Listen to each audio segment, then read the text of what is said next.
Hi everyone, and welcome once again to Ruby's Classic Cooking. And today I first would like to welcome all my subscribers. I appreciate all of you, and all of my first-time viewers who haven't subscribed yet. Welcome to you, and people who watch but haven't subscribed yet. Hey, I'm glad to see you out there too. Today I'm making a cherry cobbler. Now I'm going to be making some modifications to this recipe, which that's okay. I've never done this before, so. Fun.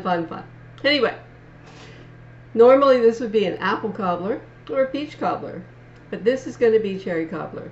Now you're supposed to use a can of cherry pie filling, but I'm substituting frozen cherries, which I've thawed out over here, and I collected the juice off the bottom, and we'll be making that into a sauce to put with the cobbler when we get further along with this recipe. Well, let's dive right in and get going on this recipe right now. This is 1.25 cups of flour. That's all-purpose flour in Canada. In the United States or in the UK, that would be strong flour or bread flour. And don't worry, metric people, because all the measurements in metric will be in my description box down below. So here's my flour. To that I'm going to add 3 tablespoons. That's, 3 times 15 is 45, I think, milliliters of sugar. Just plain old white sugar, or caster sugar as you know it in the UK. Just plain old fine white sugar. So that's 1, 2, 3. And they say to sift this together. Well, I don't own a flour sifter, and I'm sure you don't either, but that just means you just need to mix it up together beforehand, because all of our flour is now pre-sifted, so we don't have to sift out the lumps before we use it. Now I'm going to add to that 3 teaspoons of baking powder. This is baking powder, not baking soda. Because what we're making here is biscuits, a drop biscuit. So here's my teaspoon, 3 teaspoons of baking powder. 1 and a 2 and a 3. And you see how I've created this little flat line here to scrape my spoon off, because you want to make sure you are using level teaspoons of baking powder. And now 1/4 teaspoon of salt goes in with that. And now I'm just going to stir these dry ingredients together so that they're all integrated and they look like one ingredient and not 3 separate ones. That's what the sifting would accomplish anyway. Alrighty, you notice today I'm just using my wooden spoon and my spatula, and I'll be using a pastry blender. If you happen to find one of these useful little items in a thrift store or whatever, hey, when you're doing something like this, like biscuits, these can be very handy. Otherwise, they kind of just take up room in your drawer, to be honest.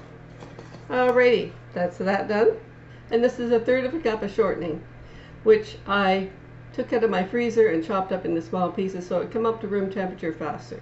If your shortening's at room temperature, you don't have to worry about doing this, but you want to make sure your shortening has a chance to get to room temperature so that it blends in nicely with your flour, or easily with your flour.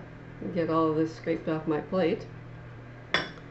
And it says using your pastry blender or 2 knives, you can blend your shortening into your flour mixture. This is where a pastry blender is so much more convenient than using 2 knives to do this, trust me. And you want to blend this in until it looks like, sort of like an even, crumbly mixture. Looks sort of like breadcrumbs. So it looks sort of like breadcrumbs or some sort of mixture of nice, even, small pieces.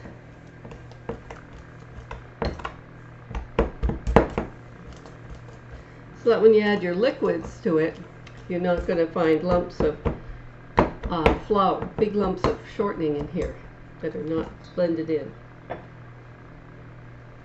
You use your scraper to scrape some of that off from time to time as it accumulates in places you don't want it.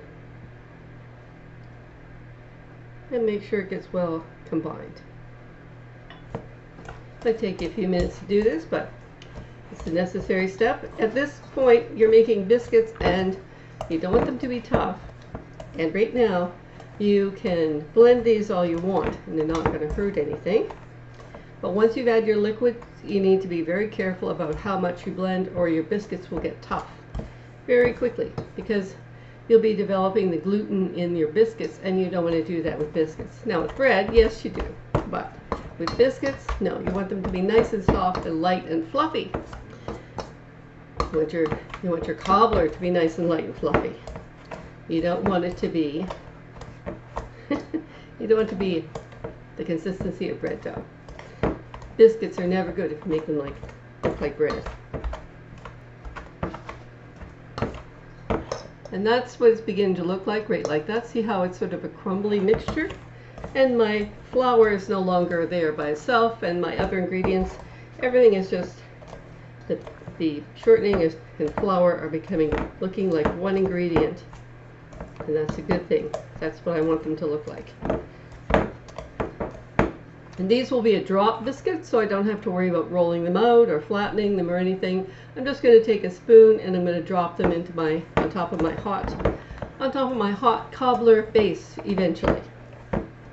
And I'm not using a really big bowl here. This is about this mixing bowl is about an 8-cup or 2-liter size mixing bowl, so it's not a really huge one. It's a fairly small one. Well, there you go. That's what it looks like when I'm finished. It's all kind of crumbly looking and not individual bits of anything. That's a lot easier to do with a pastry blender than it is to do with 2 knives. In fact, I don't think I've ever tried to do it with 2 knives, to tell you the truth. I don't know how difficult that would be. Although obviously it can be done if you persist, because otherwise they wouldn't say so in the recipe, would they? Now, before I combine these, I have a 1/2 cup of milk and an egg, and I have to combine these two and then beat them into there. Beat them in and mix them in here. So this is just a little 2-cup cereal bowl from the cupboard. I'm just going to break my egg into here.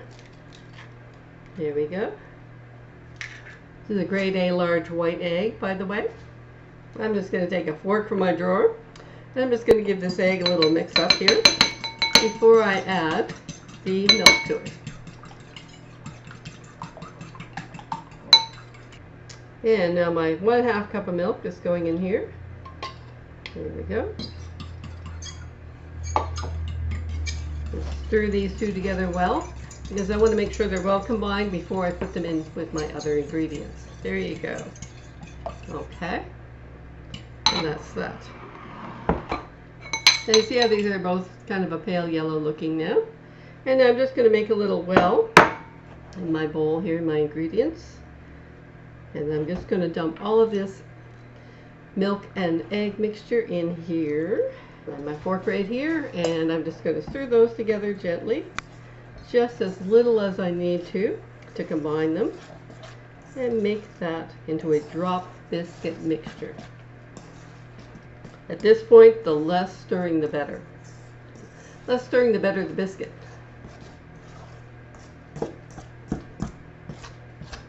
You want to combine all your flour and all your ingredients together, but you don't want to over mix it or over handle it. You'll start to feel it thicken up against your fork, and that's enough. That's done. Okay, now just give this a couple more little stirs. Scrape this off of my fork. Make sure there's nothing unmixed up on my fork.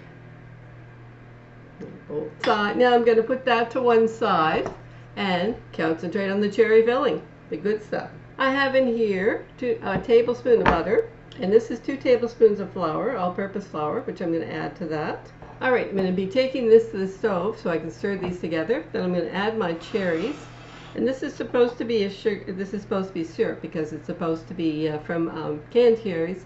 So I'm going to be adding some cornstarch to this mixture to make sure that it becomes a nice sauce and thickens up. I'll be back in a few minutes to show you what my cherry cobbler base looks like when it's been cooked on the stove for a bit. Okay, now I melted my butter in the bottom of my pan over the stove and mixed in my flour. And I've just been stirring those a little bit so that I've just been stirring those together. Take that raw flour taste off of your butter mixture.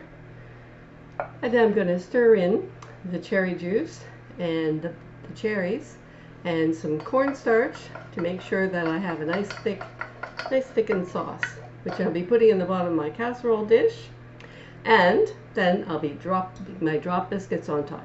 So I'll be right back. Now if you're using cherry pie filling, just ignore this part, but if you're using frozen cherries, I just added 3 heaping teaspoons of cornstarch from my bottle into here, and I'm stirring these in to my cold cherry juice so that I can have a nice, this will make a nice thick syrup once it hits the hot butter and flour mixture, and it's already in my saucepan.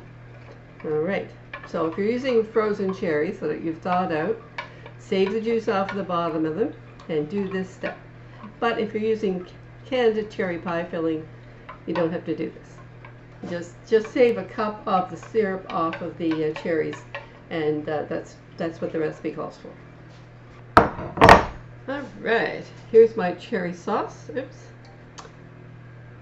And here's my cherry sauce. It's really hot. So I'm now going to put this into the bottom of my casserole dish, and then I'm going to be dropping my drop biscuits on top. Then it goes into a preheated 375-degree oven for 20 to 25 minutes. And don't worry, metric people, like I said before, all the metric information will be in the recipe in the description box below on when this video goes up. So let me just start putting my final product together. Oh, there we go. In goes the cherry sauce, nice and thick, as you can see. I might have overdone the cornstarch just a bit. Let's spread that out. Get the spatula and clean this out. There you are. Just spread this out on the bottom. Oops. And there you go. Nice thick cherry sauce in the bottom. And now, it's my biscuit dough that has been standing by. I got a nice big tablespoon from the drawer. And I'm now going to drop biscuits in here by the spoonful on top of this. Drop biscuits, dropping in, just like a tablespoon at a time. And we bake this in the oven, and the biscuits will be nice and golden brown when it comes out. Makes 4 to 6 servings, which you would serve warm at the table. You can make apple, you can make peach, you can make any kind of fruit.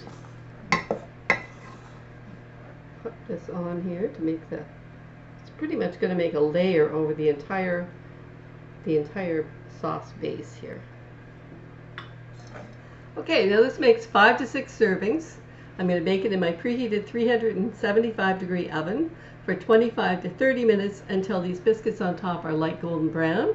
And that's what it looks like right now. It says serve warm with cream. So fortunately for us, we have some 18% cream, and you know, I'll be serving that up tonight for supper. I hope you enjoyed my recipe today, and I'll be back in 25 minutes to show you what it looks like when it's all cooked and ready to eat.